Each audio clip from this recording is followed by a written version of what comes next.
Venga, vamos allá, vamos allá.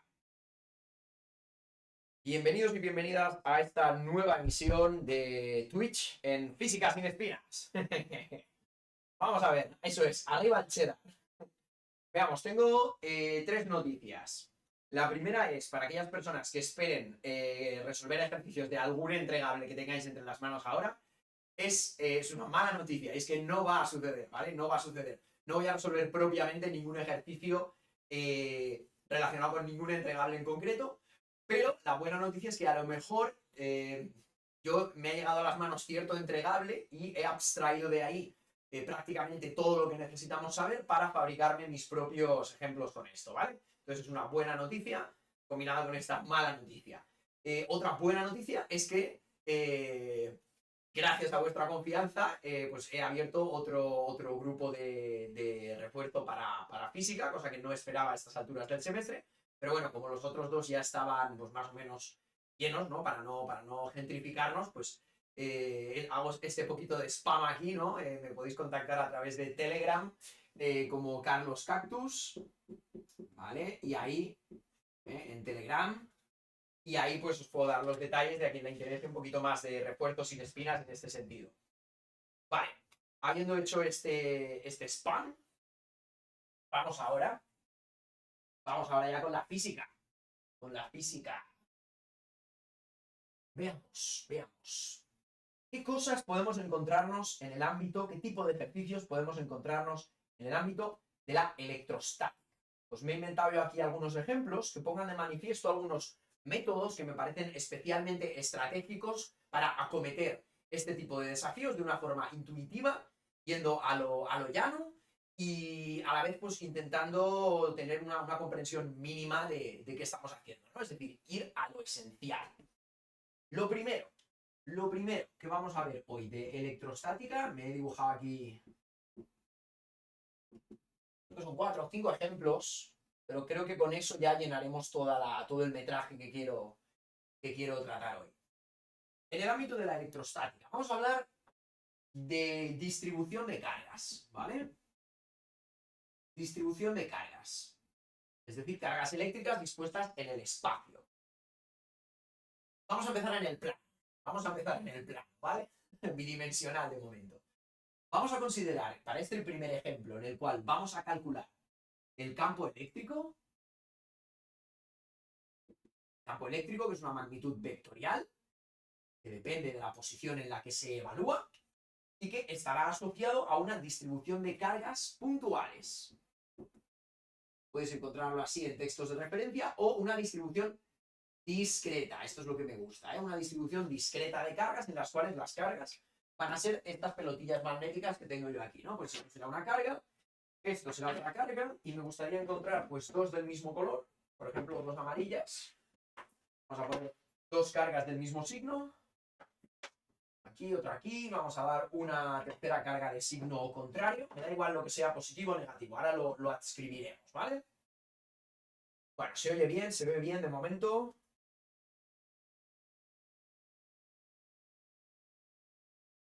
Me parece que no hay... Vale, guay. Pues vamos a ver. Gracias por el feedback, Ari. Gracias. Vamos a considerar un sistema de cargas puntuales, un sistema, una distribución discreta de cargas integrado por tres cargas a las cuales vamos a llamar carga 1, carga... Carga 1 no, para seguir con mi notación que tengo ahí, esta va a ser la 2, esta va a ser la 1 y la 3, perdón. Esto es lo que venía preparándome en el tren, no es otra cosa. La 1, vale, y la 2 y 3 del mismo signo. Sí.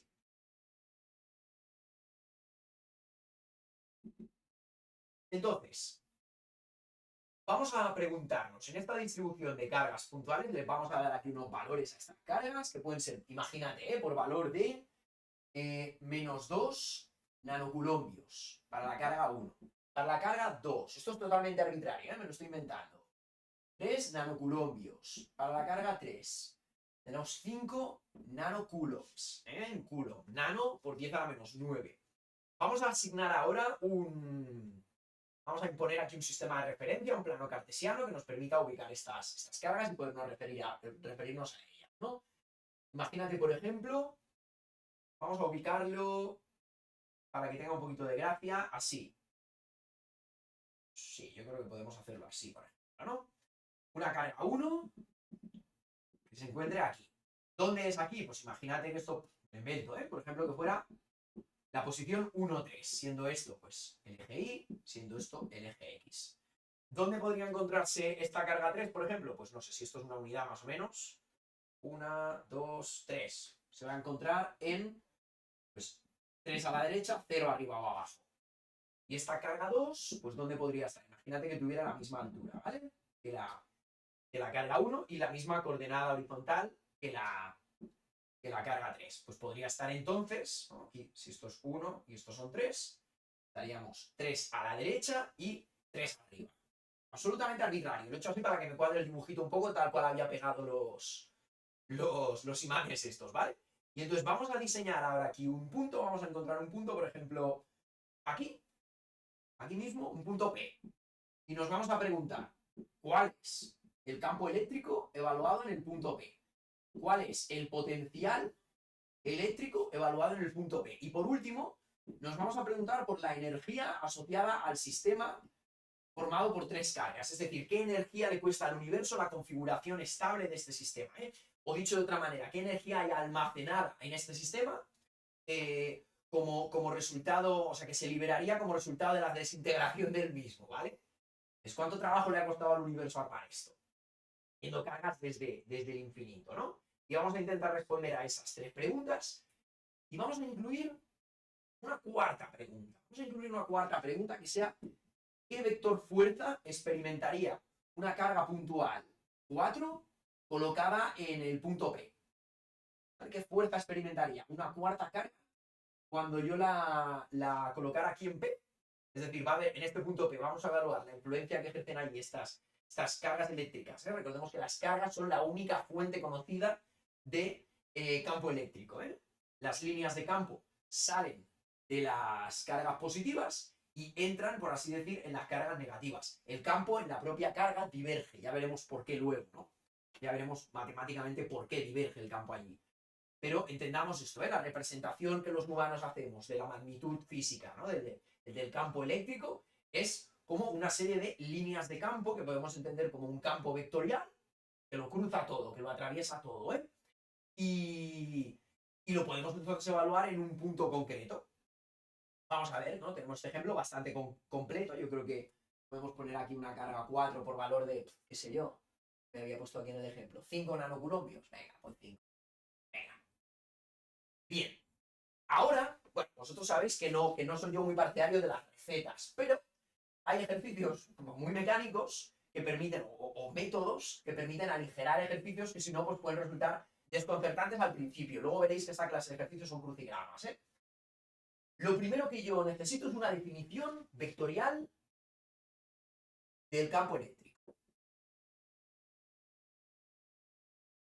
Y es esta de acá.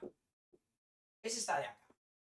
¿Qué significa esta expresión? Esto es bellísimo, porque significa que el campo es proporcional, es directamente proporcional a las cargas que lo generan, es inversamente proporcional al cuadrado de la distancia que separa la carga que está generando ese campo, esa influencia, y el punto P en el que se evalúa, en el cual se evalúa, y es una magnitud vectorial, es decir, demanda, exige de un vector director, en este caso lo hemos llamado U, que lo oriente en sentido y dirección. No es un escalar, no es un numerito, no es una cantidad de julios como la energía o una cantidad de voltios como el potencial eléctrico, que son magnitudes escalares. No. Es una magnitud vectorial. Igual que la fuerza eléctrica que veremos aquí asociada a una carga 4 que pusiéramos aquí. La carga se vería sometida a la influencia del campo eléctrico que generan las otras cargas. Pues ya veremos cómo caracterizar el efecto que allí podríamos evaluar en el punto P. Insisto, las coordenadas del punto P no las hemos dado aquí, serían pues algo así como 2 y 1, ¿no? Podríamos decirlo así.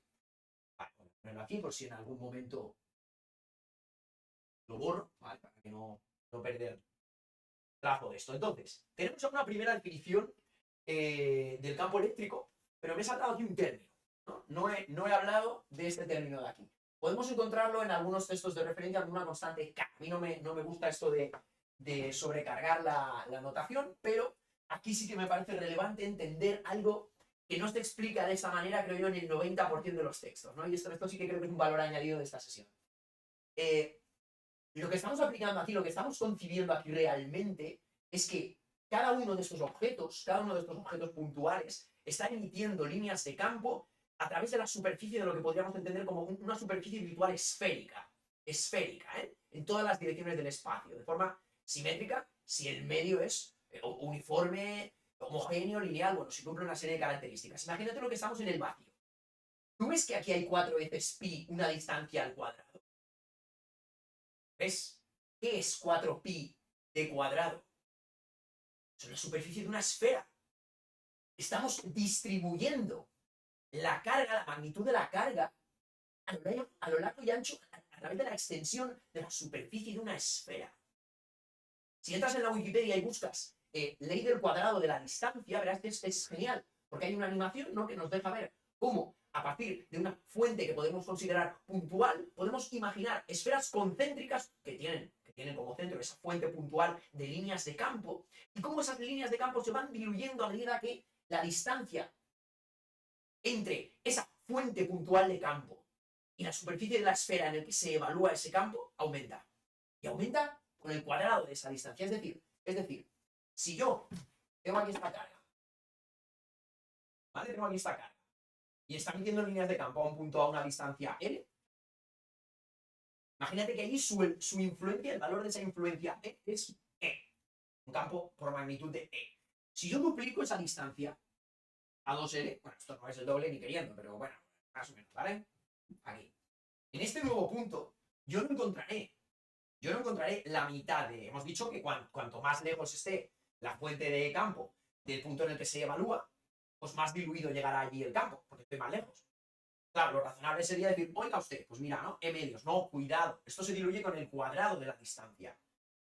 De manera que tendré esto. Ah, amigo. Es decir, duplicar la distancia a la cual yo mido el campo, devalúa en un factor 4, ¿no? Hace que este campo disminuya 4 veces su valor, no 2, ¿vale? Esto por un lado. Aclarado esto, vamos con el ejercicio. Ya te habrás, yo creo que a estas alturas del semestre te habrás hinchado de ver expresiones súper farragosas con esto que realmente no responden a nada, porque os digo que son malditos crucigramas. Entonces, lo primero que vamos a hacer va a ser encontrar los vectores posición de la carga 1, de la carga 2 y de la carga 3.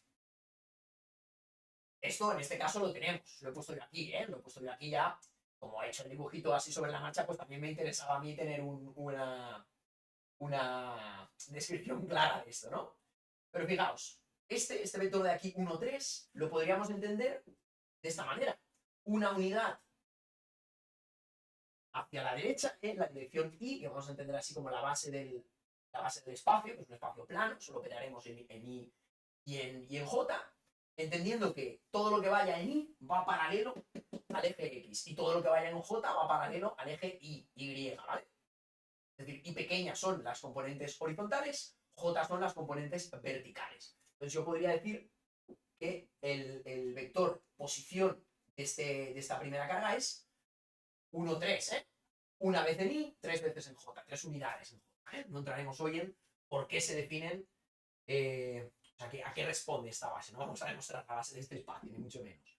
Vale, entonces tú ya ves aquí que el vector posición de la segunda carga será 3 en Y, 3 en J. No he puesto ninguno negativo, pero podrían estar en otros cuadrantes, por supuesto que sí. Ya como podíamos definir nosotros el sistema de referencia, pues lo que me interesa es algo así, ¿no? Que tenga el origen aquí, que queden todos positivos. Esto es otra cosa, entendamos que el sistema de referencia que utilizamos lo impone el usuario. 3, ¿cuál sería? Pues 3 a la derecha, 0J. 0J, ¿por qué? Porque reposa sobre el eje horizontal, 1, 3, 3, 3, 3, 0. Ahora, ¿cuál es el vector posición del punto P en el que nosotros estamos evaluando o vamos a querer evaluar el campo? Pues mira, será 2 en Y, 2 en J. ¿Vale? El gorrito este aquí arriba significa que es un vector unitario, ¿vale? su módulo es 1. Ahora entraremos también en ello. Ahora vamos a calcular los vectores directores. Es decir, vamos a calcular el vector U que dará dirección y sentido a la contribución de la carga 1 en el punto P en cuanto al campo eléctrico. Luego vamos a calcular las coordenadas de un vector V, también unitario, que irá aquí en la fórmula, para calcular la contribución de la carga 2 en el punto P en términos de campo eléctrico. Y luego vamos a calcular, yo que sé, V, pues yo que sé, ¿vale? Un vector unitario W que me permita orientar en dirección y sentido la contribución de la carga 3 en el punto P. Ok, pues vamos con ello. A partir de los vectores posición podemos sacar, pues U será la posición a la que yo quiero llegar menos la posición de la que yo parto. Esto es, la posición a la que yo quiero llegar menos la posición de la que partimos. ¿Qué será V? La posición a la que queremos llegar menos la posición de la que partimos. Siempre queremos llegar al punto 2, 1. Por tanto, lo único que varía aquí es desde donde estoy mirando. Ahora voy a mirar desde la carga 3. Fíjate que ahora los estoy dibujando sin gorrito, claro, porque estos no son unitarios. Habrá ahora que sacar el vector unitario que corra en la misma dirección y sentido que cada uno de estos vectores, ¿no? Su versión unitaria. ¿Cómo? Pues a partir del módulo. A partir de su módulo. Entonces, primera idea. Calcular los vectores entre las cargas y el punto.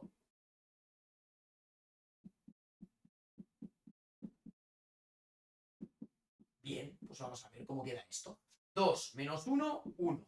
1 menos 3, menos 2. ¿Tiene sentido esto? Yo he de tirar 1 a la derecha y 2 abajo para ir desde la carga 1 al punto P. Pues sí, he de tirar 1 a la derecha y 2 abajo. Tiene todo el sentido del mundo. Siempre has de comprobar esto porque es clave. Ya arrancamos mal con esto, pues apaga y vámonos. Vamos a ver. 2 menos 3 menos 1. 1 menos 3 menos 2. ¿Tiene sentido esto desde la carga 2 tener que tirar 1 a la derecha y 2 abajo? Perdón, 1 a la izquierda y 2 abajo, pues sí, porque lo vemos en el dibujo. Más 2 menos 3 menos 1. Estamos tirando 1 hacia la izquierda. Ahora, 1 menos 0, 1 menos 0, 1. Y estoy subiendo 1 hacia arriba. Tiene sentido, es consistente. Segundo, hay que calcular los módulos y enseguida veremos por qué. Primero lo calculamos y luego te digo para qué. Bueno, ya te lo he dicho antes, ¿eh? Tenemos estos módulos para ahora obtener el vector unitario, es decir, dividiremos cada una de estas componentes del vector que une la carga con el punto en el que estamos evaluando P, dividiremos cada una de estas componentes entre el módulo del vector, ¿vale? Es así de sencillo. Ahora, vamos a aplicar el teorema de Pitágoras, pero esto se cumpliría igual, es igualmente válida esta expresión que vamos a usar en el espacio, ¿vale? Con 3 componentes, haríamos lo mismo, ¿eh? La raíz cuadrada de la suma de los cuadrados de las 3 componentes. Lo vamos a hacer con 2 porque es en el plano. Pero si hubiera 3 componentes, haríamos lo mismo con 3. Por tanto, tenemos aquí la raíz cuadrada de ¿qué? ¿Cómo son las componentes? 1 al cuadrado más menos 2 al cuadrado. Lo puedes poner ya directamente en positivo, porque el cuadrado de un número negativo aquí va a ser positivo siempre. ¿Qué tenemos para el vector V? 1, pasa que bueno, como es el primer ejemplo, quiero mantener cierto grado de formalismo, pues venga. Formalidad, no sé cómo se dice. Rigor, bueno, rigor. Y con la W, menos 1 al cuadrado más al cuadrado 1. Vamos con ello.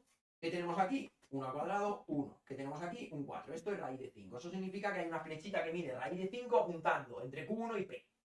Raíz de 5, ¿qué? Pues metros. No lo hemos dicho en ningún momento, ¿no? Pero vamos a asumir que todas estas unidades de distancia vienen en metros, ya el sistema internacional. No me voy a liar a poner ahora aquí esto en centímetros para que tú tengas que ir persiguiendo con por 10 a la menos 2, por 10 a la menos 2, por 10 a la menos 2. ¿Vale? No. Entonces vamos a darlo ya en metros y ya está. Porque lo que importa aquí es el concepto. Intentamos declarar un algoritmo sencillo, lineal, ¿no? Una receta para acometer este tipo de ejercicios y ir aclarando conceptualmente qué rediantres está pasando aquí. Volveré sobre el tema este de la esfera que comentaba porque es que es clave. Me he dejado por comentar la epsilon porque la comentaremos luego. Venga, más. ¿Qué tenemos aquí? Un 1. ¿Qué tenemos aquí? 4. Anda, mira, raíz de 5. Qué casualidad, ¿eh? Casualidad. Aquí, ¿qué tenemos? Un 1. ¿Y aquí qué tenemos? Otro 1. Anda, raíz de 2, claro. Entonces, ahora el tercer paso va a ser encontrar los vectores unitarios. Es decir, vamos a coger cada uno de estos vectores que habíamos encontrado en 1 y lo vamos a dividir cada una de sus componentes entre los resultados que hemos encontrado en 2. Dicho de otra manera, esto, el vector unitario u, resultará de dividir las componentes de u entre el módulo de u. Y cada uno, eso para cada uno de los 3.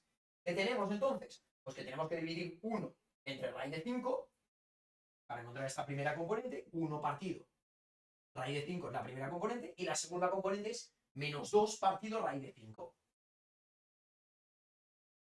Menos 2 partido raíz de 5. Pues eso ya tiene módulo 1. Puedes comprobarlo. Si la calculas el módulo de esto, te dará un 1. Claro. V, en su versión unitaria, el vector V será pues cada una de las componentes del vector V, que son menos 1, menos 2, menos 1 partido raíz de 5, menos 2 partido raíz de 5.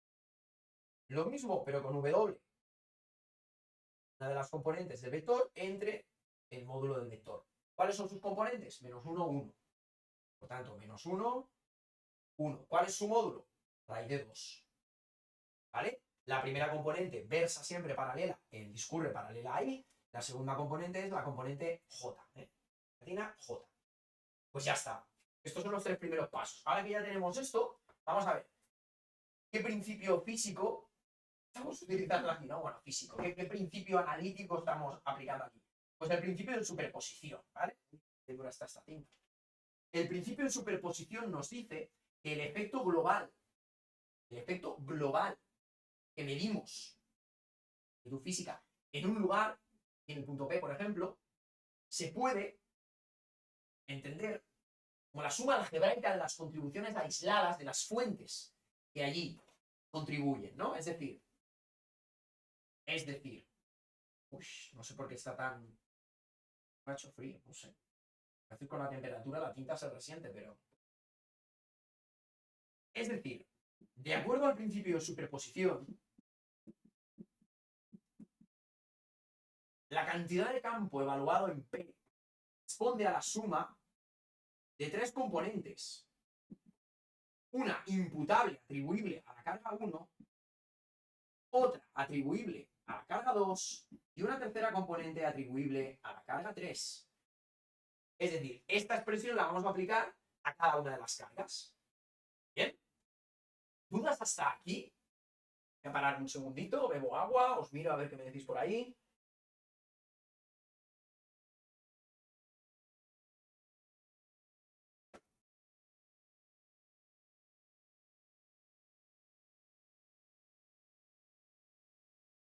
¿Vale? ¿Todo bien?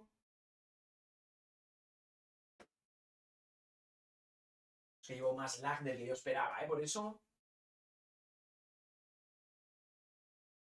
Bien, guay. Los 7 segundos de lag. El bitrate este se está desplomando. No sé qué hacer para mejorarlo. Vamos a ver. ¿Qué haremos entonces? Pues calcularemos esto para cada una de ellas, para cada una de las 3 cargas en el punto P. Es muy tonto esto. Aquí. Diré, oye, yo puedo sacar un factor común que tendrá 4 pi veces. ¿Qué es esta épsilon? Es una constante dieléctrica, es decir, nos dice cómo permea las líneas de campo que emiten estas cargas a través del medio en el que se encuentra nuestra distribución, nuestro sistema. Yo he puesto aquí antes épsilon a secas. Ahora vamos a caracterizar un poquito, vamos a matizar el enunciado del ejercicio, vamos a decir que todo esto ocurre en el vacío. Pero si no ocurriera en el vacío, operaríamos con una épsilon absoluta o relativa. Por ejemplo, si nos dijeran que el medio en el que opera esto es 1,80, tiene una conductividad, relativa de 1,87, significaría que en ese medio conduce 1,87 veces mejor que el vacío. ¿Vale? De esta manera. La definición de la permitividad de la conductividad relativa es cuántas veces cabe la permitividad del vacío dentro de la permitividad de ese material. Es un cociente, por eso no tiene unidades, es adimensional, porque es un cociente entre épsilons, que son faradios partido metro, entre faradios partido metro. Entonces esta constante habitualmente la podremos encontrar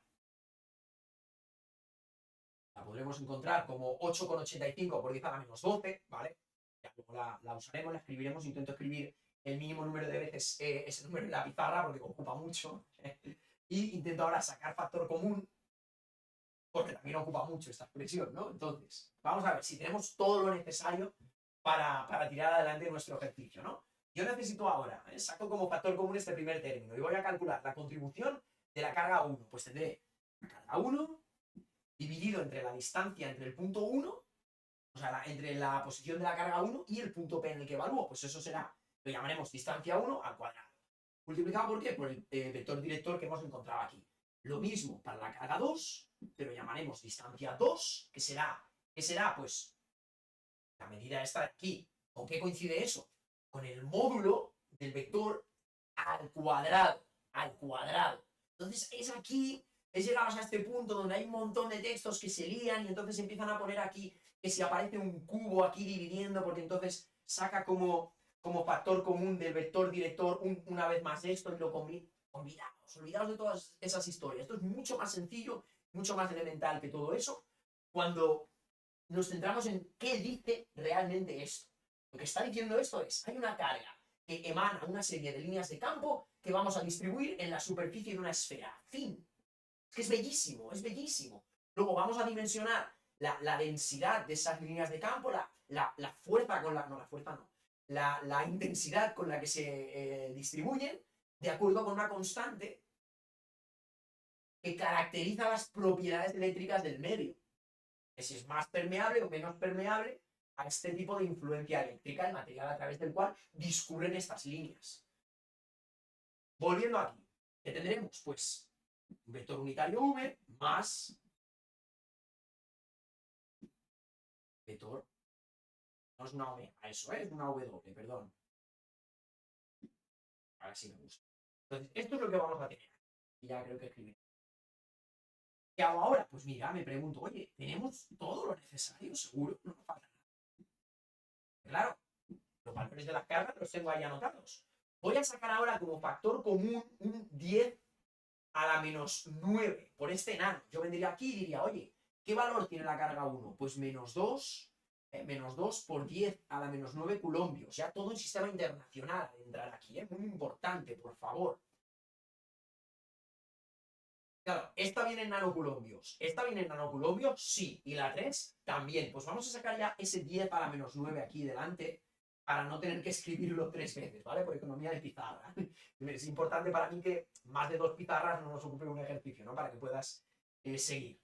Vamos a ver. Claro, ya tengo aquí escrita la carga con el signo muy importante. Y tengo aquí el vector. Ostras, ¿cuál era el vector U? Ah, pues es esto.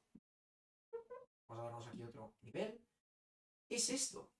Esto significa que esta influencia va orientada en el plano, en este caso, por este vector de aquí. Amigo, ¿vale? Y lo metemos ahí tal cual. Pero claro, en ningún momento hemos calculado estos cuadrados de las distancias, que es lo que al final nos permite distribuir esa, ¿no? Diluir esa influencia, esa carga. Claro, el cuadrado de esta distancia es el cuadrado de este módulo. ¿Y este módulo qué era? Ah, espera, lo tengo aquí. Raíz de 5. Raíz de 5, por tanto, la distancia al cuadrado esta son 5. ¿Por qué? Porque cada una de estas distancias, la distancia 1, distancia 2 y distancia 3, corresponden a los módulos de los vectores. Esto es raíz de 5 metros. Por tanto, la distancia 1 al cuadrado, y esto es chulo, que es el módulo del vector al cuadrado, es raíz de 5 al cuadrado, es 5, pero digo que es chulo porque fíjate, metros al cuadrado. Y es donde aparece de nuevo la esfera. Esto ya no es una longitud. Esto ya no es una distancia, es una distancia al cuadrado. Estamos otra vez diluyendo esa influencia de la carga 1 en la superficie de una esfera de radio d. 4pi r cuadrado, la superficie de la esfera. Súper importante esto.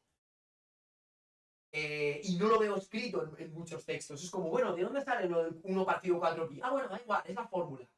Pues seguro que hay alguna integral detrás que permite demostrarlo. Sí, ya, claro. Pero tiene que haber alguna idea intuitiva a la que agarrarnos sin tenernos que meter en el, como dicen los sajones, el grind work, ¿no? El trabajo duro de esto, ¿no? No, es mucho más sencillo. ¿Qué más? ¿Qué más? Si tenemos d1 cuadrado por 5, distancia 2 al cuadrado serán también 5 metros cuadrados. Distancia 3 al cuadrado, ¿qué será? Raíz de 2 al cuadrado son 2, ¿2 qué? Superficie, metros cuadrados. Por tanto, ¿qué cae aquí? ¿Qué cae aquí? Pues un 5. Así que vienen metros cuadrados. ¿Qué cae aquí? ¿Cuál era el valor de la carga? Pues 3. 3 por 10 a la menos 9. Lo tengo ahí aquí fuera. 10 a la menos 9. En positivo porque viene positivo. En negativo la carga 1 porque viene en negativo. Y eso es relevante. ¿Por qué? Porque la carga 1 es de otro color. Del signo contrario, ¿vale? Entonces, 3 entre 5 por vector director. Vector director es 5 menos 2 raíz de 5. Ahí tengo ya el vector v unitario. ¿Vale? Más, hemos dicho que la distancia 3 al cuadrado va a ser de 2. Va a ser de 2. Voy a dejar aquí anotado al menos uno de estos.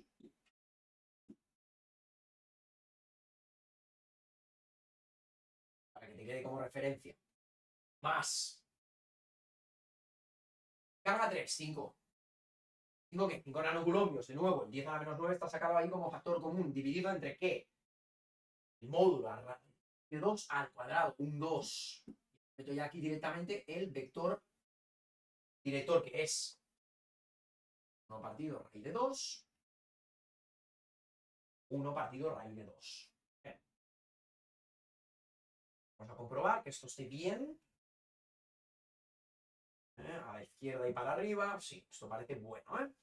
Bueno, ¿qué tal hasta aquí? Ya tenemos la expresión del campo, ¿eh? Esto medido en newtons partido coulomb es la expresión, la medida del campo eléctrico en el punto P como resultado de la superposición de los efectos aislados de cada una de las cargas puntuales Q1, Q2 y Q3 en este lugar del plano. ¿Dudas hasta aquí?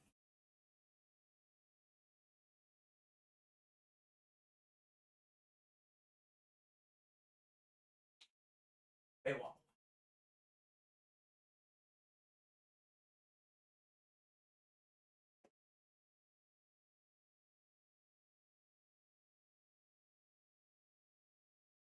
Vale, parece que no hay tema. Bien, ahora imagínate que quisiéramos evaluar el potencial eléctrico, el potencial electrostático, ¿vale? El electrostático es una magnitud escalar, tiene el vector, no tiene flechita ahí, que se mide en voltios. Fíjate qué fácil. Vamos a dar una definición aquí del potencial y nos vamos a caer de culo de lo fácil que es. A veces con los estudiantes jóvenes en el aula, cuando llegamos al final de una explicación y ha funcionado, decimos, ¡pero qué fácil! Y entonces sabemos que ha funcionado. Esto es la definición del potencial. Así de tonto. Voy a poner aquí porque estamos en el vacío. Bueno, aquí yo he puesto D, esto en función de R, ¿vale? Esto sería R. Sería R cuadrado, ¿vale? Formalmente. Ahora que ya sabemos qué es, lo podemos desvelar, ¿no? Este R es el radio de la esfera, cuyo centro está en la fuente puntual Q y cuya superficie coincide con la distancia entre Q y el punto P evaluado. Muy curioso esto, ¿eh? Entenderlo como esa esfera que os digo ya es clave. Claro, aquí ya no está, la esfera es como, ¿a dónde ha ido ese 2? ¿No? Bueno, aquí sí que hay una relación directa de derivación respecto a la posición. Pero falla algo, fíjate bien, si yo te digo que realmente integrando el campo respecto a la posición R, vamos a hacer así, ¿no? Que esto sea el potencial. La integral en posición, ¿no? Respecto a la posición de la magnitud campo. ¿Qué falla aquí? Fíjate que esto ha perdido ahí una unidad, es habitual, ¿no? Tenemos una integral de este estilo, todo lo demás son constantes, lo podemos sacar fuera porque ni la Q depende de R, ni el vector director depende de R, y estos numeritos de aquí tampoco dependen de R. Tengo al final eso, de la X pues es la R, ¿no? La distancia. Está fallando el signo. Está fallando el signo. Esto es clave, porque determina cómo entendemos el concepto de energía también, ¿vale? y ya está. Entonces, ¿qué pasa? ¿Qué es lo que está? Pues nada, que como no es una magnitud vectorial, nos podemos ahorrar toda esta movida del vector posición y el vector unitario, que al final es lo que le da trabajo a esto. Como veis, pues ya son crucigramas una vez entiendes el significado profundo de lo que estamos haciendo, ¿no? Tú podrías venir aquí y decir, oye, loco, si aquí en vez de calcular el campo electrostático, quiero calcular la magnitud del potencial electrostático, basta con que vengas aquí, le quites este cuadrado, hemos dicho que es la integral en posición, ¿no? respecto a la posición, y le quitamos el carácter vectorial. Y ya está. Esto en voltios ya es. Eso es una V, ¿vale? Ahora. Eso ya es el potencial. Fin. Fin del ejercicio, ¿vale?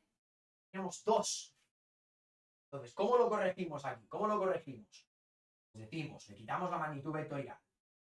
Ah, bueno, me he dejado de comentar una cosa aquí, ¿eh? ¿Por qué está de Newton partido Coulomb? Porque el campo electrostático lo que mide es qué fuerza experimentaría, qué fuerza soportaría una carga puntual por valor de 1 coulombio, o cada coulombio de carga que yo colocara en el punto P. Es decir, ¿qué fuerza habría sobre esto aquí, no? Pues esto es lo que mide. Tantos newtons por cada coulombio que yo colocara. Si colocara 5 nanocoulombios, pues la parte proporcional de esos newtons. Eso es lo que mide el campo eléctrico. Campo electrostático. ¿Qué haría falta aquí? Pues mira, vengo así, borramos el vector, rectificamos aquí el carácter cuadrado de esta superficie y reescribo para que se vea un poco bonito. Uy. Ya cansados, ¿eh? Estamos ya cansados, Carlos, hasta ahora. No hago más que borrar. Más. Ese vector no nos interesa. Y de nuevo, pues rectificamos aquí el carácter cuadrado de esta superficie que teníamos aquí. ¿Qué me está faltando? Esto. Sí, ¿no? Y ya está. Y ya está. Y esto es algo, Dios. Nada, ¿dudas con esto? Con esta segunda magnitud vinculada al ámbito de la electrostática que hemos visto en este ejemplo. Y llevo mal puesta la capucha y no me habéis dicho nada.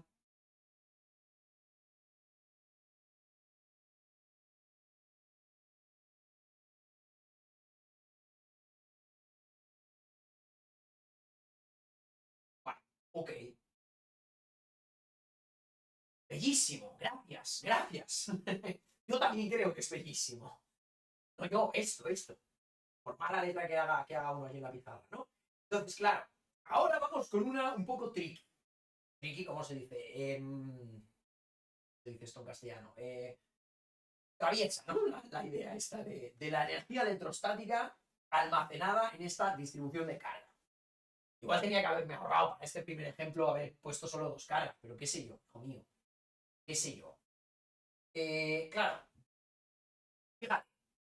No te voy a dar la fórmula porque me cansa mucho escribir esa fórmula, porque hay como dos sumatorios aquí encadenados, ¿no? Para que cada uno con la otra se entienda bien. Mira, te digo que esto es la mitad, y ahora entenderemos por qué la mitad. No, te he hecho spoiler, no me gusta esto. Mira, la energía que hay aquí almacenada va a ser, de nuevo, esta constante que tenemos, y vamos a coger cada una de las cargas y la vamos a hacer interactuar con la otra.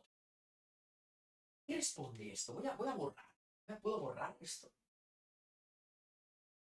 Puedo borrar algunas cosas. No hace falta, mira. Imagínate que las cargas han llegado en orden.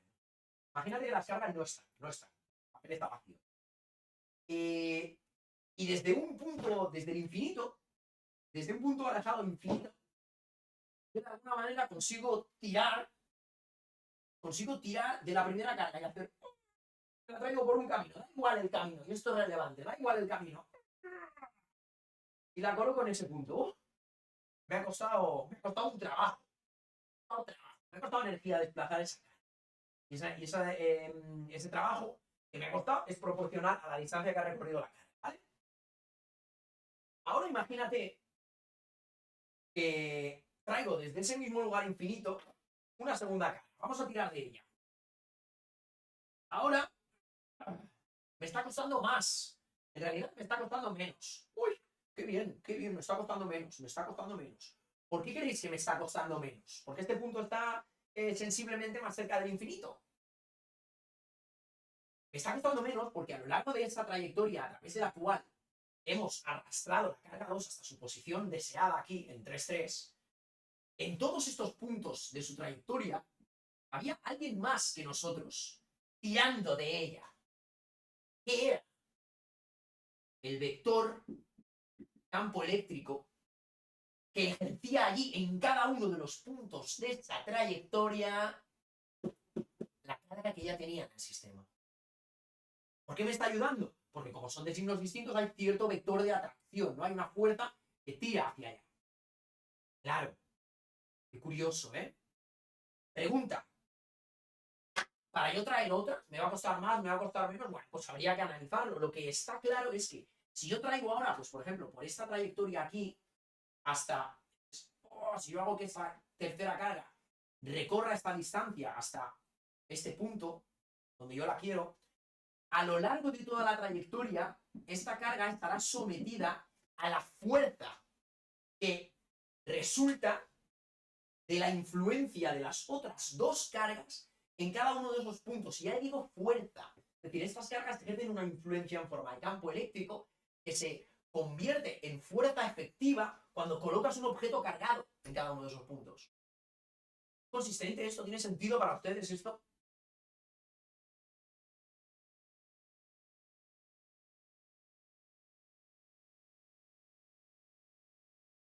Debo llevar muchísimo lag. Os vais muy perezosos con el teclado. Esto que no nos hace falta ahora. ¿Qué tal la idea esta de la energía y el trabajo?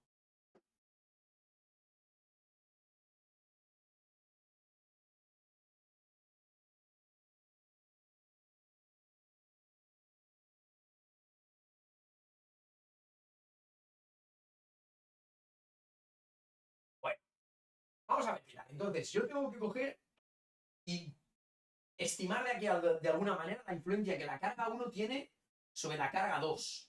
Y esto también va así, ¿vale? Nada de cuadrados.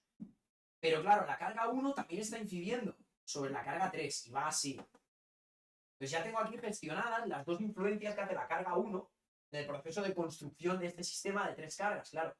Yo pongo la 1 y al arrastrar la 2 me costará esto, y al arrastrar la 3 pues me costará esto.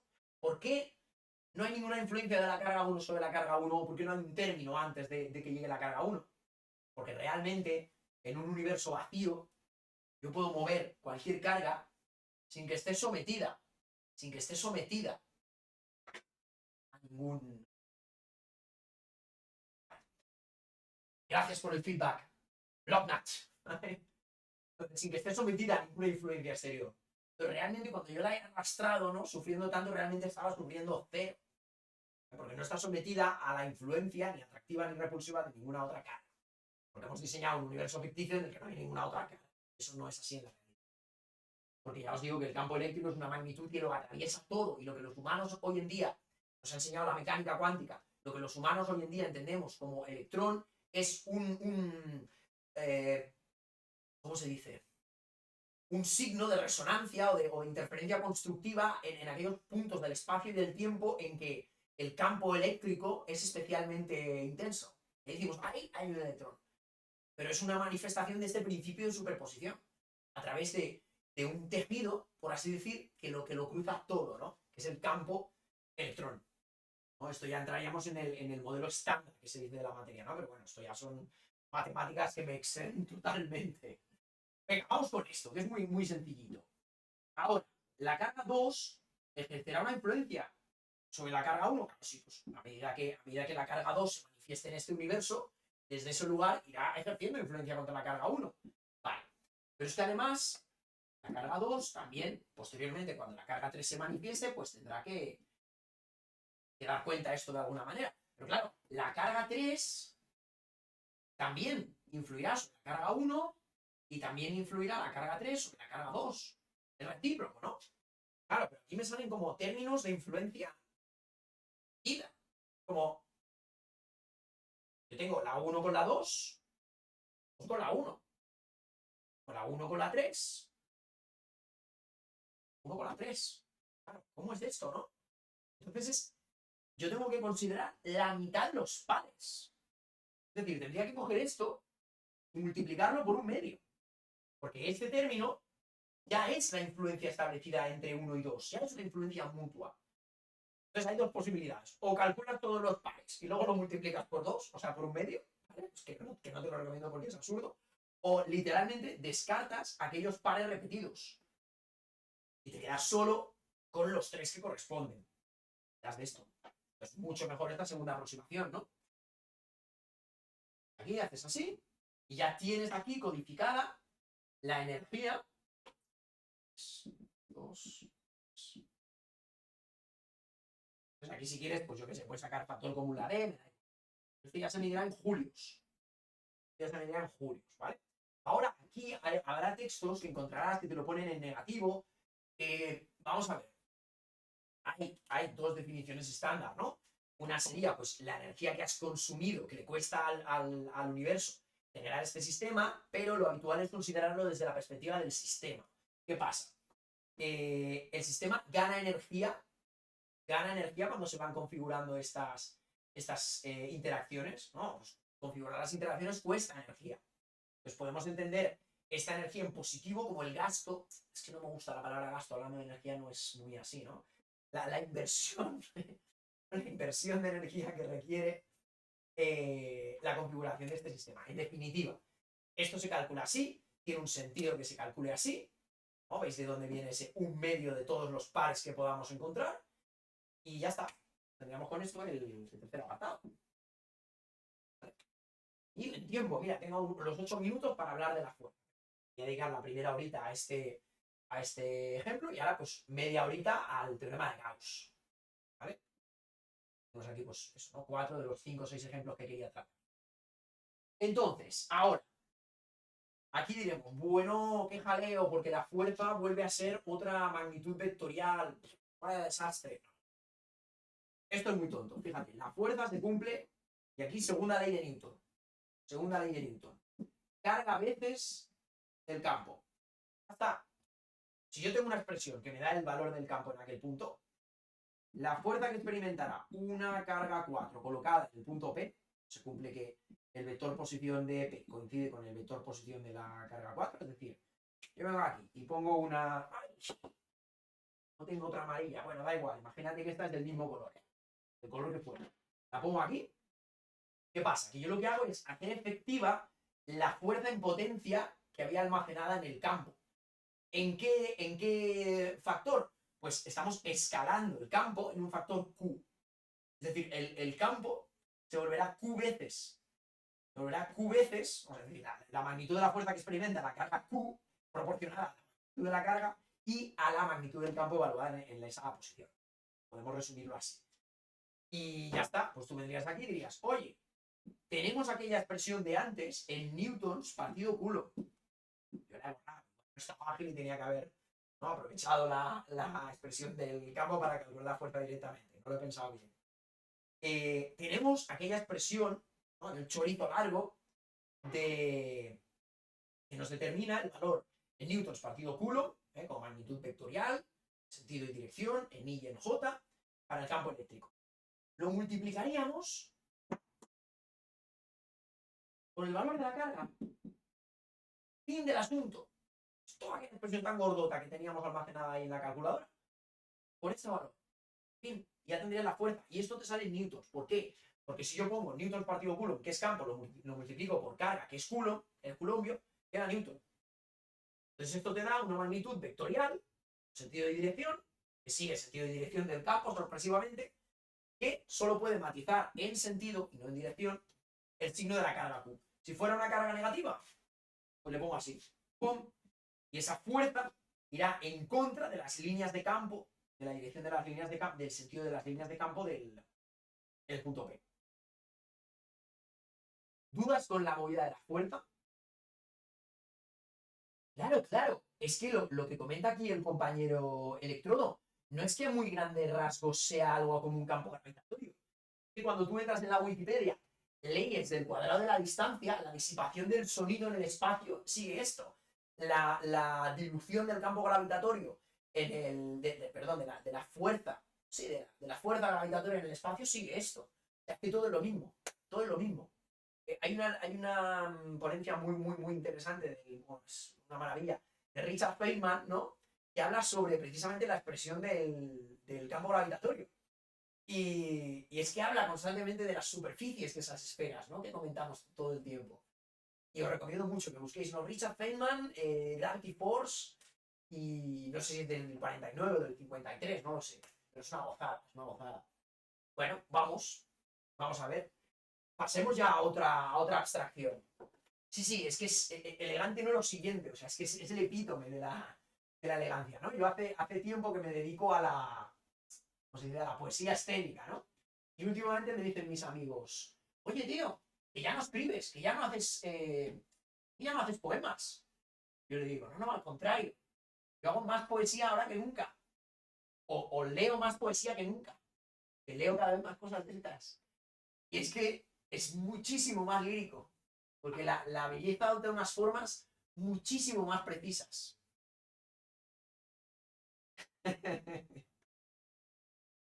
Bueno, vamos a cambiar ya de tercio porque tampoco quiero alargarme mucho. No quería estar 2 horas, a ver si podemos estar hora y 20.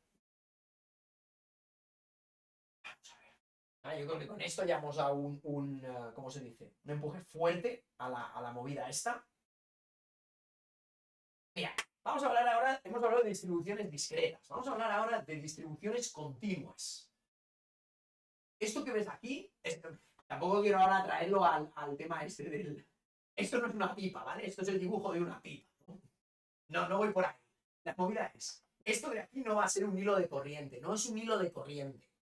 Es una línea, un trazo que representa la concatenación de carga, carga, carga, carga. Es decir, si yo hago zoom, muchísimo zoom, en un punto de esta línea, voy a hacerlo así, muchísimo zoom en un punto de esta línea, encontraría carga, carga, carga, carga, y la separación entre esas cargas la voy a llamar lambda. Las distribuciones continuas de carga se pueden concebir de forma lineal, de forma superficial, en un plano. No hay ningún objeto físico, no hay ningún cable, ni ninguna lámina metálica, ni ninguna placa de nada, igual que aquí no hay ninguna cuerda. Lo que hay es un dibujito que representa la forma que adopta la distribución en el espacio de una serie de cargas. ¿Cuántas cargas? Pues oiga usted, no lo sé. Lo que sí quiero que conozcamos, lo que sí quiero que tengamos presente es una constante de distribución uniforme. Es decir, en este curso nosotros solo vamos a tratar distribuciones continuas de carga, es decir, no discretas, no estamos hablando ya de pelotillas, digamos, señalables. Aquí está esta pelotilla y aquí está esta otra. Estamos hablando de mogollón más de pelotillas, infinitas pelotillas, ¿vale? Infinitas pelotillas. Distribuidas en línea, en superficie o en volumen, pues un cubo, pues una esfera, pues un cuerpo amorfo, lo que tú quieras, en volumen, me da igual. ¿Vale? Y vamos a establecer lo que se dice constante, o ¿cómo lo llama esta gente? Constante de densidad uniforme de carga. Densidad uniforme de carga. Como tienen todos los nombres, al final significa lo mismo, ¿no? Es decir, es a razón de cuántos coulombs por cada metro. Lo que nos está midiendo es la separación de las cargas en cada una de estas formas de distribución en el espacio, ¿no? ¿Cómo se medirá sigma pequeña? Es la constante de la densidad superficial de carga. Densidad superficial, pues a coulombios partido metro cuadrado. No me tiene que medir solamente pues, la separación en una única dimensión entre la carga, sino me tiene que medir la separación en una dirección, la otra, porque estarán las cargas dispuestas en un plano. Y esta es la idea de qué tipo de distribución continua de carga vamos a encontrar nosotros en este curso. Pues aquí pues habrá en profundidad, esta estará más lejos, esta estará más cerca. Es que bien cundieron las clases de dibujo. Pues, sí, ¿no? Estarían pues, en tercer plano, segundo plano, primer plano, etc. En línea, en superficie y en volumen. Entonces, entenderemos estas constantes de densidad uniforme como lambda coulombios partido metro, sigma coulombios partido metro cuadrado y rho coulombios partido ¿qué? Un metro cúbico, sorpresivamente. Entonces, imagínate tú, vamos a darle un poquito de gracia. ¿Cuál será la carga total almacenada en una distribución lineal de carga que tenga, por ejemplo, lambda igual 12 coulombios partido metro? Una barbaridad. Bueno, da igual. Pues oiga, es tan tonto como esto. Yo multiplicaré la razón a la cual están distribuidas esas cargas, lo multiplicaré por una longitud L que ocupan. Entonces tengo coulombio partido metro, lo multiplico por unos metros, ¿qué sale? Oiga, coulombio. Metro entre metro, fracción unitaria. Pregunta entonces, si yo tengo una distribución superficial ahora, ¿a razón de qué sé yo? Pues 12 coulombios partido metro cuadrado, otra barbaridad, me da igual. Diremos, claro, pues será lo mismo, ¿no? La carga total encerrada en alguna distribución que tenga esa repartición, esa distribución de cargas de forma uniforme a razón de sigma, será la constante de proporcionalidad, esta constante, por la superficie que haya. Pero es que esa superficie entonces puede adoptar formas diversas. Imagínate tú que tienes una esfera de radio R. Pues claro, si yo tengo repartido en la superficie de esa esfera, es decir, formando la superficie de una esfera, hay infinitas cargas distribuidas, diseminadas a razón de sigma coulombios partido metro cuadrado. Claro, pues basta con que yo multiplique esos 12 por el valor de esa superficie para encontrar la carga total encerrada en esta superficie esférica. No hablo de esfera porque la esfera es un poliedro, un cuerpo geométrico tridimensional, ¿vale? No he dicho poliedro, perdón. Yo qué sé, imagínate que fuera pues un cubo. ¿Qué diríamos para un cubo? De lado L. Diríamos que la carga total será, pues, L cuadrado 6 veces multiplicado por sigma. Y así con todo, con cualquier cuerpo que nos presenten, con cualquier distribución superficial de carga que nos presenten, tenga la forma que tenga. Cúbico, a razón de rho, pues yo qué sé, imagínate un cilindro. Ahora sí que vamos a considerar una distribución de carga maciza, porque hablaremos de una distribución volúmica, en volumen. ¿Vale? Entonces, muchas gracias por el comentario, compañero The Prison, me encanta, The Prison. Nos ponemos los nombres muy locos en internet. Te digo siempre esto en el vídeo porque es fantástico, es muy molado, muy sonoro. Fíjate ahora entonces, ¿no? ¿Qué diremos? Que la carga total encerrada en esta distribución de cargas en volumen han adoptado una forma cilíndrica, pero insisto, no hay ninguna lata, no hay ningún cuerpo, no hay nada, hay solo cargas ahí. Claro, por el volumen del cilindro.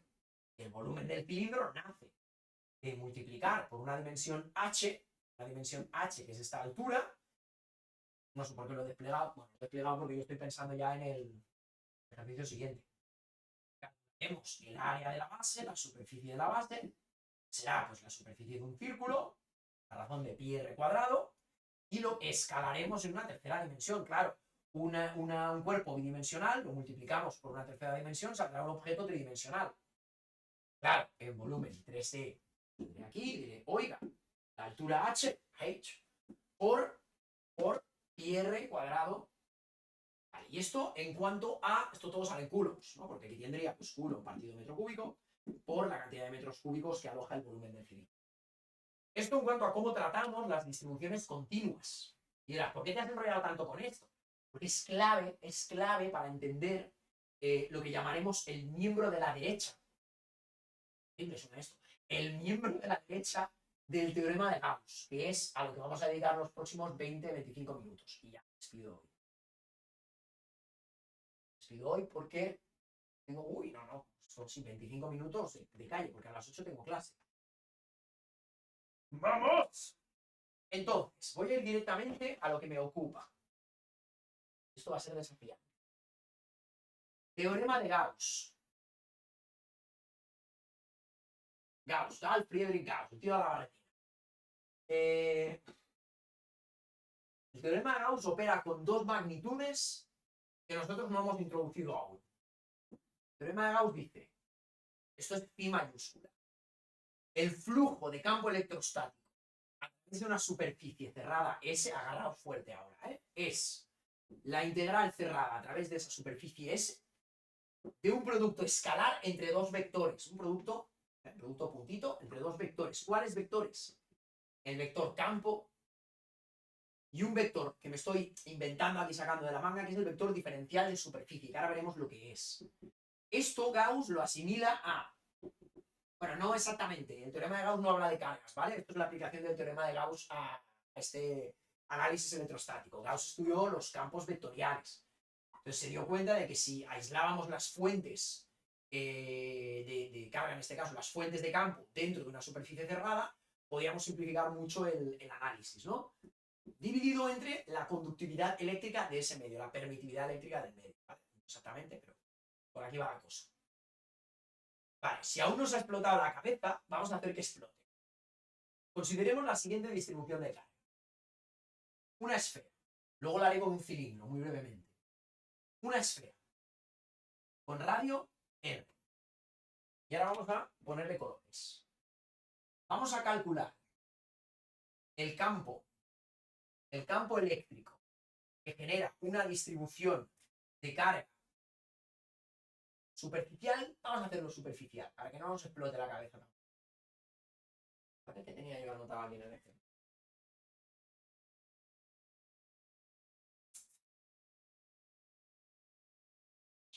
Voy a hacer dos ejemplos, uno más ligerito y otro más sencillo, sí. Me desdigo, mira. Me desdigo. Tenemos una esfera de radio R en volumen ρ, con constante densidad de carga uniforme, densidad uniforme de carga, nunca me acuerdo cómo se dice esto, ρ, ¿vale?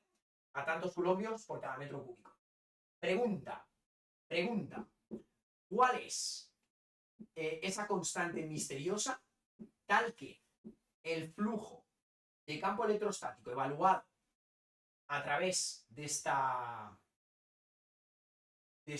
superficie amorfa que yo voy a poner aquí, que podría ser un cubo, un cono, yo que sé, un cono, nunca he hecho esto con un cono, me da igual, es irrelevante, ¿vale? Imagínate que nos plantean esto, hay una esfera que no es tangente, sino que está totalmente incluida dentro de esta superficie cónica. La superficie tiene una cara así como con forma de cono y una tapa debajo también, que completaría la superficie de un cono. Dentro hay una distribución uniforme de carga o una esfera cargada, ¿vale?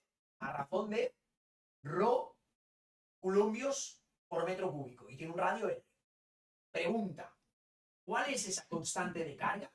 Esa constante de densidad uniforme, tal que el flujo evaluado a través de la superficie cono es de, no sé, me da igual, 2,5 por 10 a la 6 newtons. A ver si lo pongo bien esto, que nunca... Yo creo que sí está bien. ¿Eh? Vale. Entonces, ¿queda claro lo que estamos planteando aquí? ¡Hombre! ¿Qué tal, Juan Ignacio? Si me hubieran dado un céntimo cada vez que me dicen lo del hilarante, no estaríamos en esta conversación. Entonces, fijémonos, ¿cómo podemos estimar esto? Pues en este ejemplo vamos a prescindir del análisis del primer miembro del teorema de Gauss, vamos a ir directamente al segundo, que no hace falta entrar aquí ahora, tampoco nos interesa. Conocemos el valor del flujo evaluado a través de la superficie S. ¿Qué es esta magnitud de flujo? Pues oye, es como si tuvieras, y esto me encanta, es esta prenda de así ropa interior caducada, ¿no? como si tuvieras una superficie y a través de esta superficie van a ir cruzando líneas de campo, ¿no? Tenemos aquí un folio pisoteado, ¿no? Pues a través de cualquier fragmento de la superficie cono van a atravesar, como si fueran pinchos, lo que sea, ¿no? Van a atravesar líneas de campo. Entonces el flujo mide la densidad con la que se produce esta perforación por parte de las líneas de campo a través de la superficie cónica. Eso es lo que mide el flujo. Cantidad de líneas por unidad de superficie de esa manera, ¿vale? Es decir, a más superficie, más líneas de campo, más flujo evaluado. Fíjate que el flujo es proporcional a la superficie. Y además, claro, también va a ser proporcional a la intensidad con que se congregan allí esas líneas de campo, manifiestas en el campo eléctrico. ¡Qué tonto esto, Carlos! Fíjate, si el valor del flujo phi evaluado ha de ser este, y sabemos que esto se va a dar en el vacío, podemos calcular aplicando, pues tenemos aquí esta conductividad del vacío, 8,85 por 10 a la menos 12 faradios partido metro. Mi pregunta entonces es, ¿cuál es la carga total evaluada? ¿Cuál es la carga total encerrada por esta superficie cónica? Pues corresponderá a el volumen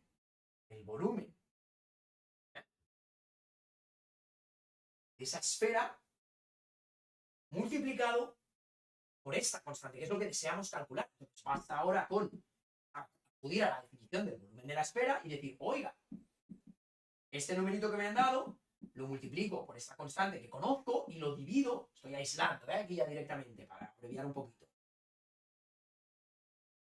y lo divido entre el volumen de la esfera. ¿Por qué? Porque es todo el volumen de la esfera el que está contribuyendo con líneas de campo a través de la superficie cónica a razón de ρ coulombs partido metro cúbico. Como veis, que fuera cónica la superficie, o que fuera amorfa, o que fuera regular, da igual, es irrelevante. Porque una vez conocido el flujo, es como que aquello ya lo han medido. La forma que tenga la superficie da igual, porque no nos hace falta evaluarla. Un ejemplo en el que sí, usaré un cilindro, una esfera y un cilindro, a ver si tengo tiempo. Pero como veis, esto es trivial. Fíjate que tuvieras que calcular, pues eso, ¿no? Esa constante de densidad. Pues nada, vengas aquí ya esto en tu calculadora. Pues yo le tengo alergia a la calculadora porque me lleva mucha escritura, ¿no? El radio que fuera, pues el radio de la esfera dado, que fuera, ¿no? Pues esto puedes jugar con la ecuación dimensional de esto para comprobar que salen coulombios partido metro cúbico. ¿Dudas con esta movida del volumen? Hemos introducido aquí el concepto de flujo, hemos hablado de carga total encerrada. ¿Alguna movida con esto que os haya explotado la cabeza o ya no hay cabeza por ahí?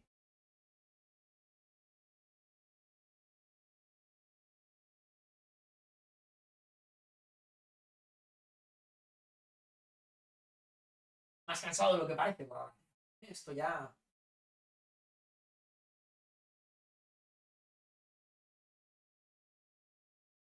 Vale. Pues si no hay dudas con esto, me meto ya con el último ejemplo. Y es aplicación del teorema de Gauss a la evaluación del campo electrostático generado por una distribución de carga superficial de forma esférica dentro y fuera de la esfera. Es decir, considérese lo siguiente. Esto que de aquí no es una esfera de radio L. Es una distribución uniforme de carga con densidad sigma pequeña o sigma minúscula. No es una esfera, no hay ningún objeto ahí. Pero la forma con la que se han distribuido las cargas en el espacio es una especie de monocapa de carga de forma esférica. Y vamos ahora a preguntarnos, oye, ¿qué campo eléctrico genera una distribución de este estilo? La estrella, el concepto estrella, va a ser los argumentos de simetría esférica. Esto es la bomba. Vamos a asumir que esto ocurre en el vacío y vamos a asumir, por tanto, que tenemos un medio ideal, ¿no? Lineal, uniforme, isótropo, homogéneo y todas estas movidas que nos encantan, ¿no? Que hacen al final que la vaca sea esférica. Bueno, es una primera aproximación. Bien. Enunciemos el teorema. Enunciemos el teorema. Ahora sí que necesitaré dos colores.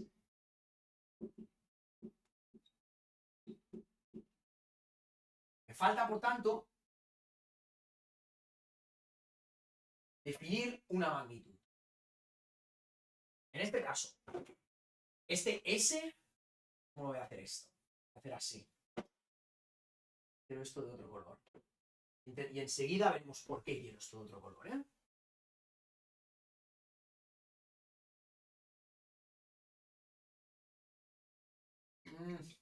Está casado con el rojo.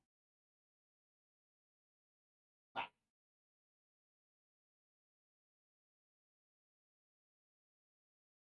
Esto es lo que conocemos, que hay dos definiciones del flujo. Si yo dispongo de una superficie cerrada dentro de la cual tengo alguna distribución de carga, en la cual puedo calcular su carga total y conozco la permitividad eléctrica de ese medio, puedo asimilar eso al valor del flujo. También puedo asimilarlo desde la definición azul, es decir, la evaluación de cuál es la componente normal a la superficie cerrada de esas líneas de campo que cruzan a través de esa superficie, que la atraviesan. Vamos a centrarnos ahora aquí.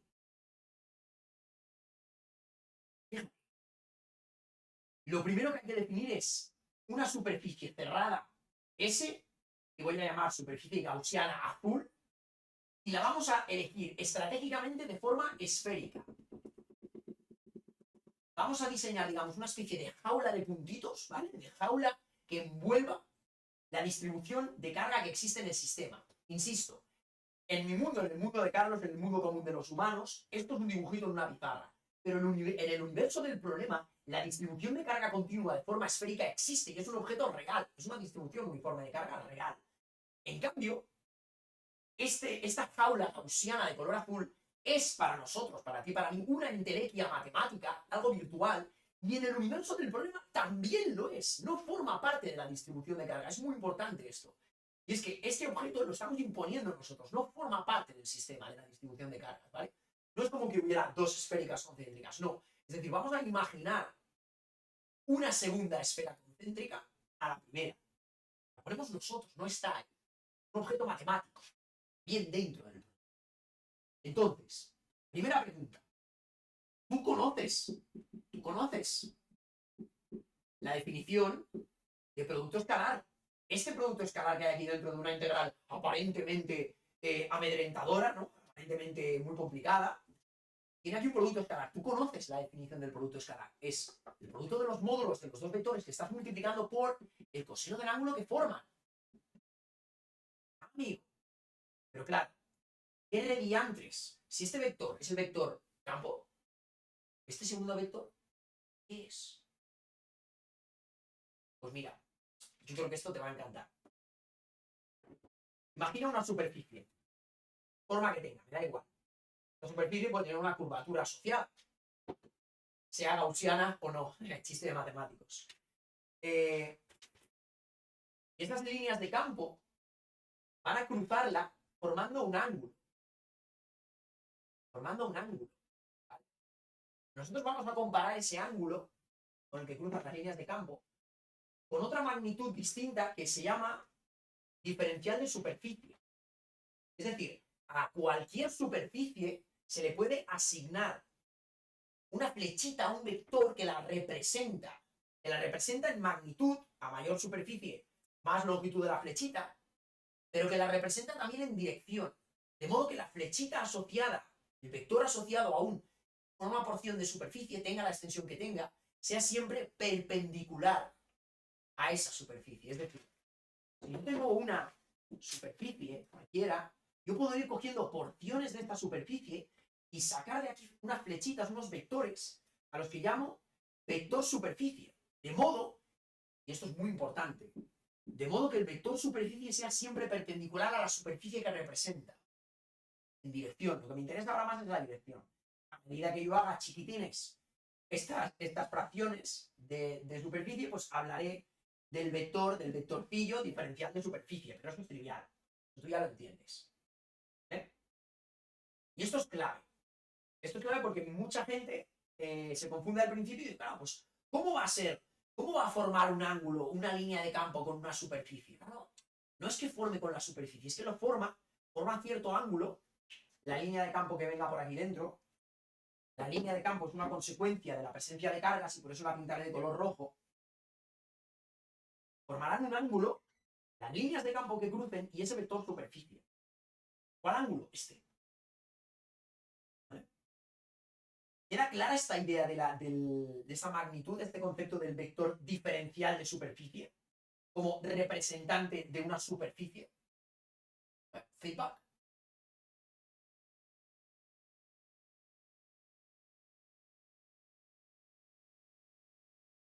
Guay, guay, gracias, gracias.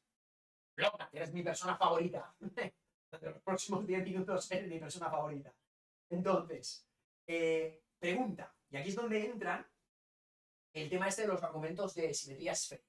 Fíjate. Yo puedo coger aquí una alícuota, un trocito, una porción de esfera gaussiana, ¿no? de jaula azul, digamos, que encierra nuestra distribución roja, y sacar ese diferencial de superficie. Y apuntará de esta manera, aquí apuntará de esta manera, aquí apuntará de esta manera. En cada lugar, en cada porción de superficie encontraré esta flechita asociada. ¿Vosotros estáis de acuerdo en que las líneas de campo, viendo que la carga esta sea positiva, ¿vale? Que las líneas salgan hacia afuera.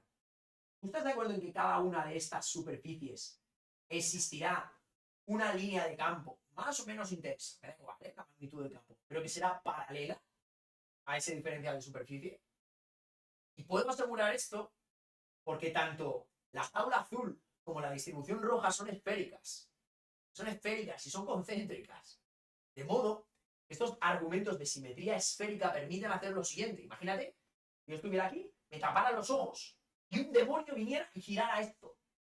Cuando yo mirara, sería indistinguible. La configuración inicial y la final serían indistinguibles. Es irrelevante que lo giremos. Es isótropo. Las características del sistema no dependen del ángulo con el que el observador lo mira.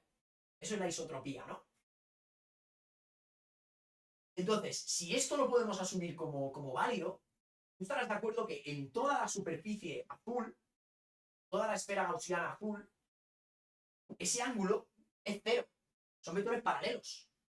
Como el ángulo es cero, su coseno es máximo, es 1. Y esto es clave, porque permite hacer una primera simplificación prescindiendo ya del carácter vectorial de esta integral. Yo tenía esto y ahora puedo hacer así y quedarme solamente con el producto de unos módulos. Y el módulo de estos, ¿cuánto vale el campo allí? Y el módulo de estos, ¿cuánto vale la superficie allí?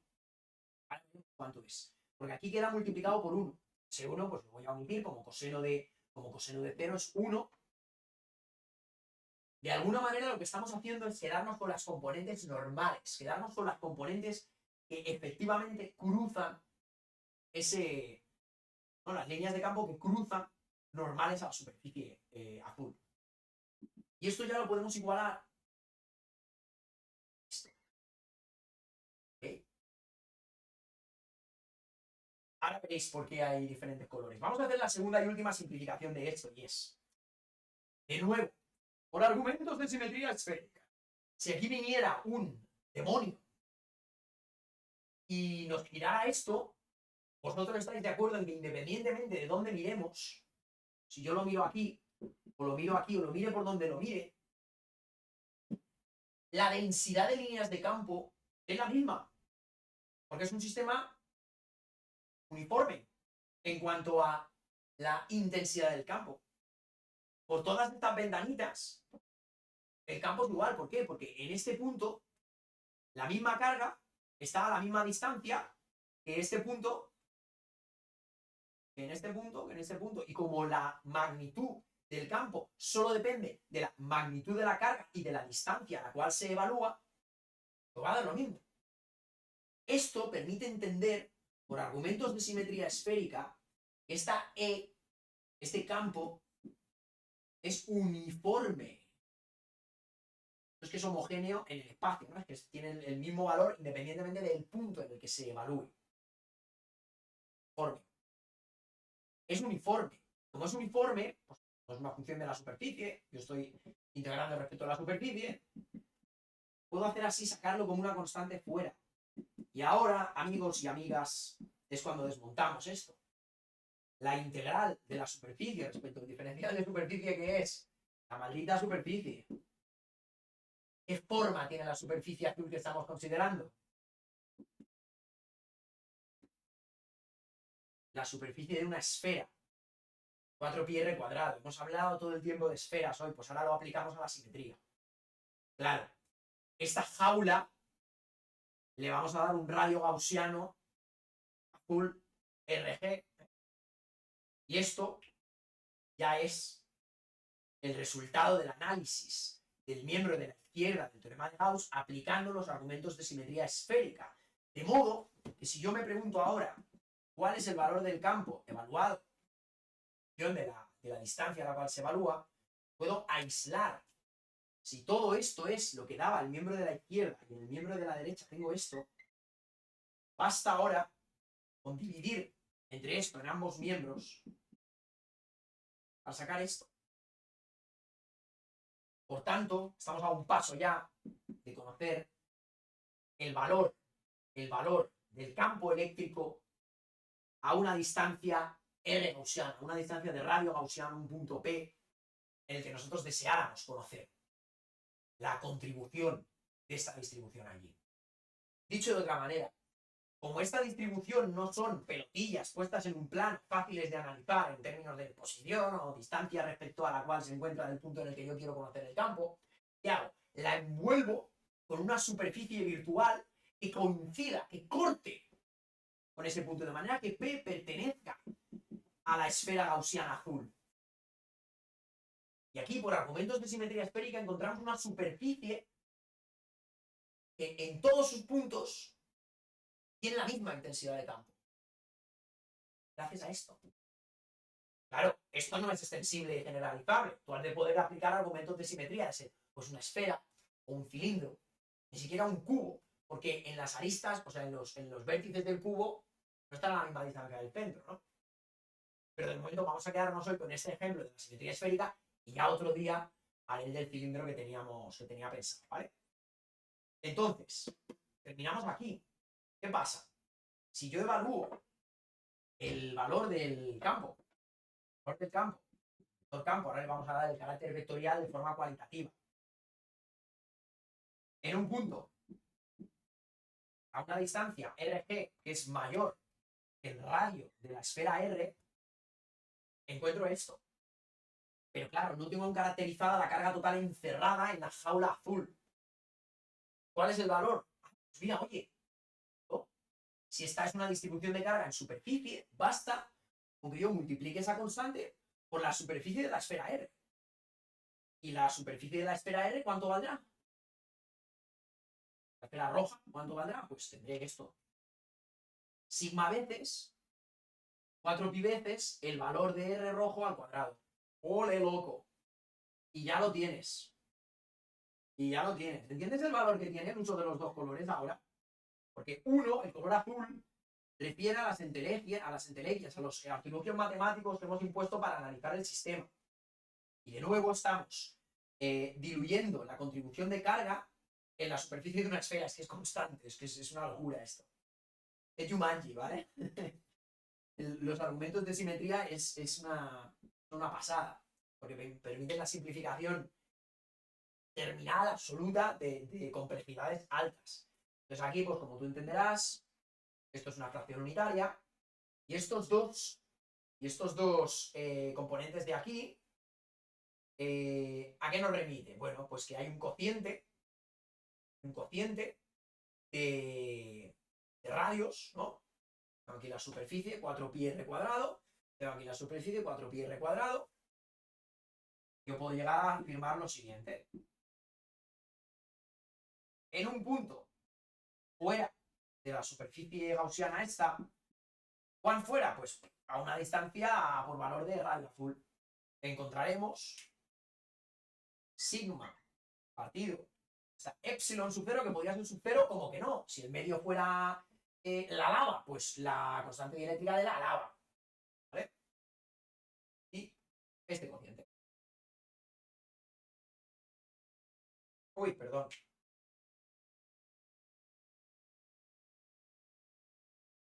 Ok. Ya está. Hasta aquí, hasta aquí. Ya que bien, las 8 un punto. Os doy una pista con el cilindro. Os doy una pista. Si yo tengo una distribución de carga finita, con forma de cilindro, esto es infinitamente largo. Y por allá. Lo que me interesará será coger una jaula como cilíndrica, igual que tenía cuando para una distribución esférica lo que me interesa es aprovechar la simetría esférica. Para una distribución cilíndrica cogeré una jaula cilíndrica. ¿Vale? Os doy una pista. Con el mismo color, en colorado. Esto viene rojo, ¿vale? Esto es rojo. Esto es rojo. Función de carga. Superficie, por ejemplo. Volumen, me da igual. Las líneas de campo aquí van a salir así. Hacia ti también, hacia mí también, hacia el fondo también. Van a salir siempre en la distancia radial. Si esto es el eje del cilindro, las líneas de campo van a ser siempre perpendiculares al eje longitudinal del cilindro. Claro, eso va a cruzar en paralelo al vector diferencial de superficie de la jaula azul en la superficie lateral de la jaula azul. Porque la jaula azul va a ser una superficie necesariamente cerrada. Va a ser la integral cerrada. Torna una superficie cerrada. Esa superficie cerrada, si la coges de forma cilíndrica, tiene unas tapas. Esta y esta que cortarán a una distribución infinita, necesariamente, porque es infinita. Claro, no hay línea de campo, no hay línea de campo que cruce paralelo a el vector diferencial de superficie en esas tapas.